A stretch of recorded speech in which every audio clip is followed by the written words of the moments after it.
Do we need to be members of the United Nations?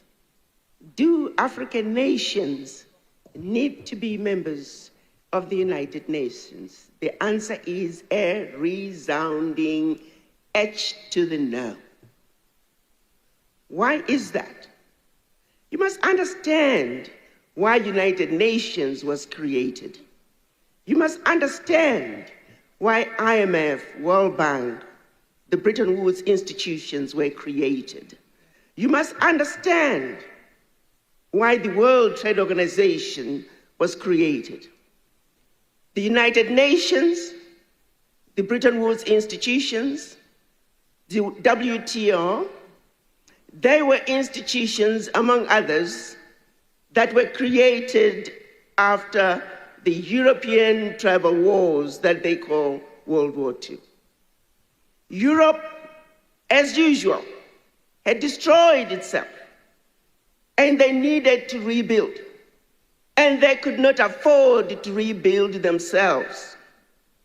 So it is, in 3 weeks, a few countries came together and created what we now know as World Bank and IMF, as a way of figuring out how to steal from developing nations, majority being Africans, in order to fund Europe. In 1 month, a few nations came together, again organized for the purposes of rebuilding Europe from its self-destruction and implosion. So it is in 4 weeks, a few nations came up with what we know as the United Nations. That was in 1945.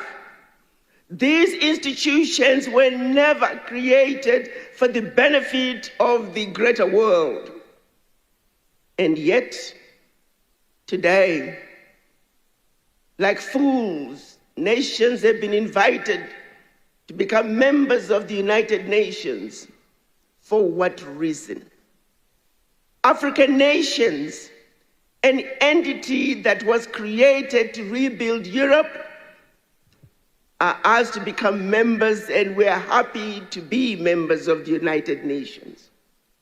When you look at what African nations are doing when they go to the United Nations year in and year out, African nations are receiving brown envelopes, in some cases just being forced